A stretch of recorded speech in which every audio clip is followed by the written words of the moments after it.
باللہ من الشیطان الرجیم بسم اللہ الرحمن الرحیم۔ عزیز طلبہ، آج ہم فزکس کا ٹاپک فریکشن یعنی رگڑ کے بارے میں کچھ نہ کچھ پڑھتے ہیں۔ تو رگڑ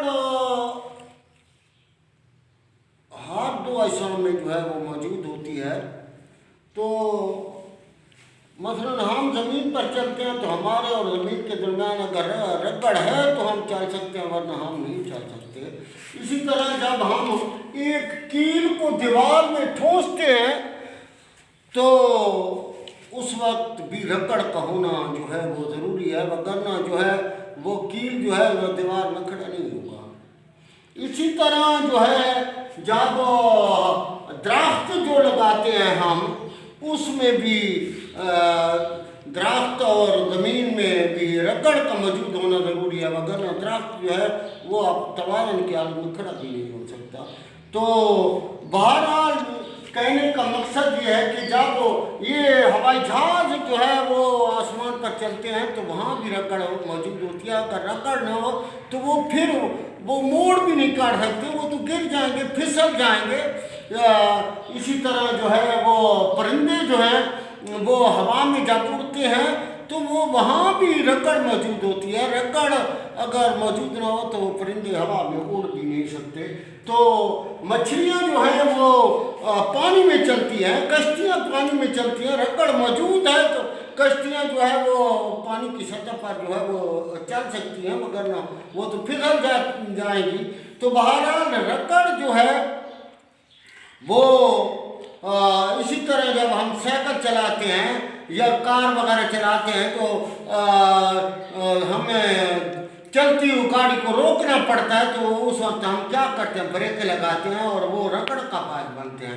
تو رگڑ کی تعریف اس نے کی ہے کہ وہ فورس جو دو سطحوں کے مابین، جو دو اجسام کے درمیان موشن میں مزاحمت پیدا کرتی ہے، کہ وہ چلنے نہیں دیتی۔ اگر کوئی چیز کھڑی ہے تو اسے چلنے نہیں دیتی اور چلنے والے کو وہ روک دیتی ہے، اسے جو ہے فریکشن کہتے ہیں۔ تو مزید وضاحت سے بچنے کے لیے یہ کاغذ جو ہے جس پر ہم لکھتے ہیں، اگر رگڑ نہ ہو تو پھر وہ ہم لکھ بھی نہیں سکتے۔ یہ رگڑ ہوتی ہے تو ہم لکھ سکتے ہیں۔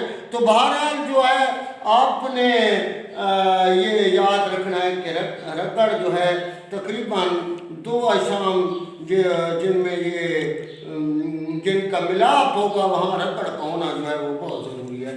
تو رگڑ کی دو اقسام ہیں، ایک کو کہتے ہیں سٹیٹک فریکشن اور ایک کو کہتے ہیں کائنیٹک فریکشن۔ تو سٹیٹک فریکشن اس وقت پیدا ہوتی ہے جب جسم جو ہے ساکن حالت میں ہوتا ہے۔ کیا ہوتا ہے؟ ساکن حالت میں ہوتا ہے۔ اس کتاب میں تو اس نے ایک میز پر جو ہے وہ بلاک رکھ کر ادھر جو ہے وہ رسی پلی سے گزار کر جو ہے وہ پلے لگا دیا، پلے میں باٹ ڈال کر جو ہے وہ پہلے کم، پھر زیادہ دیکھا کہ بلاک حرکت کرتا ہے یا نہیں۔ بہرحال وہ جب قوت زیادہ ہوگی تو آخر وہ بلاک چلے گا۔ تو جو چیز بلاک کو روکے رکھتی ہے وہ رگڑ ہوتی ہے۔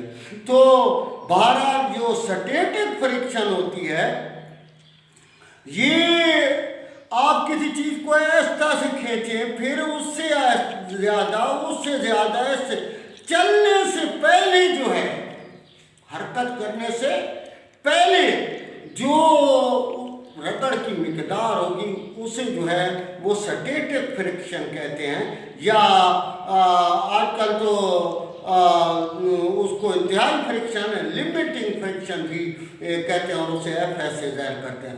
جب کوئی چیز چلنا شروع کر دیتی ہے تو اس وقت بھی فریکشن موجود ہوتی ہے، لیکن اسے حرکت کی وجہ سے جو ہے وہ اس کے نام دیا گیا کائنیٹک فریکشن کا۔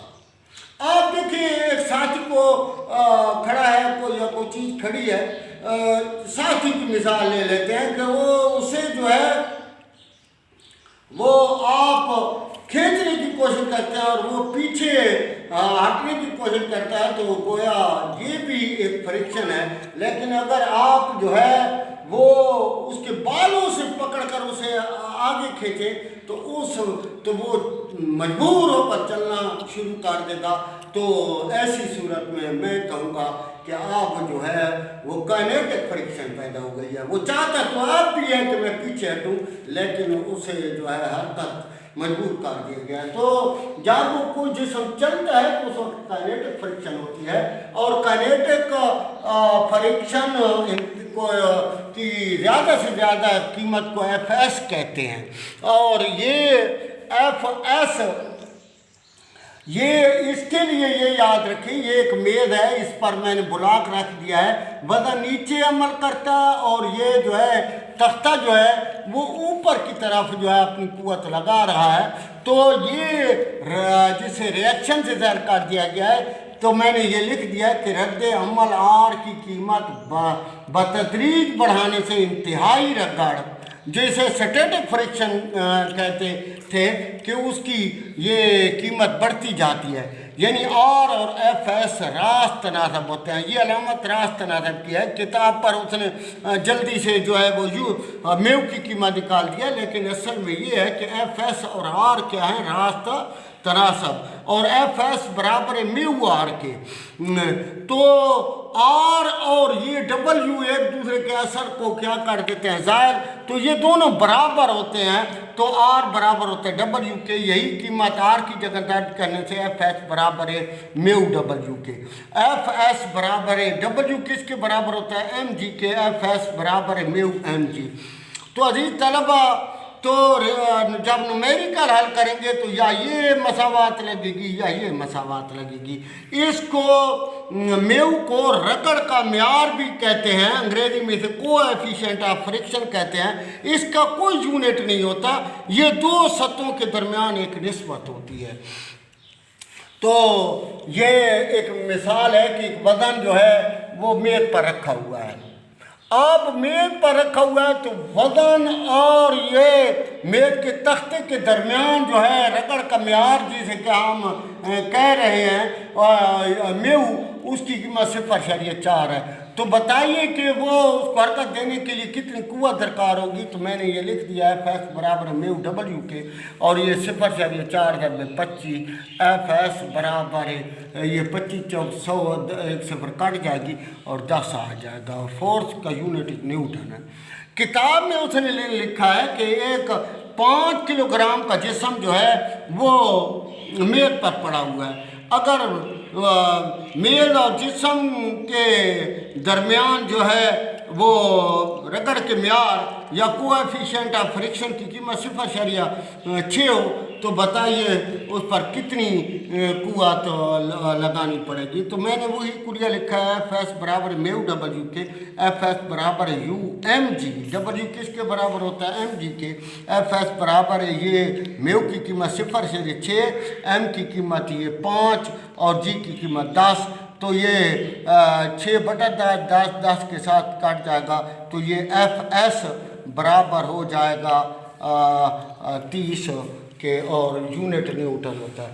अब ये बात ये है कि देखें कि रगड़ को कम करने के तरीके भी पढ़ लेते हैं कि रगड़ को कम करने के तरीके ये हैं कि जिस्म हमवार कि ये देखिए बढ़ाई जो है वो लकड़ी साफ कर रहे होते हैं, तो पहले उनका जो रंधा होता है वो हरकत भी नहीं करता, लेकिन बार बार जो है वो ऐसा रगड़ को काम करते करते उसे साफ बना देते हैं, और थोड़ी सी कुव्वत से जो है उनका रंधा जो है वो हरकत करना शुरू कर जाए। तो मकसद अब ये है कि अब उनकी दोनों सतह क्या हो गई हैं, हमवार हो गई हैं। इसी तरह ये झाग वगैरह चलते हैं तो वो तो रगड़ पैदा होती है, हवा ज़्यादा मिकदार में होती है, वो रुकावट का बायस बनती है। तो हमने पढ़ा भी है रगड़ के लिए कि वो हरकत को रोकती है, तो इसलिए उन्होंने क्या कर दिया है कि उसका जो अगला हिस्सा होता है उसे लंबूतरा बना दिया है, वो नोकदार बना दिया है, ताकि हवा में से गुजरे और फिर हवा जो है उसके लिए कम से कम रुकावट डाले। तीसरी बात यह है कि हम मशीनों में जो है कि पुर्जों में जो है वो ग्रीस یا بیرنگ یا تیل وغیرہ کا استعمال کر کے جو ہے رگڑ کو کیا کر سکتے ہیں، کم کر سکتے ہیں۔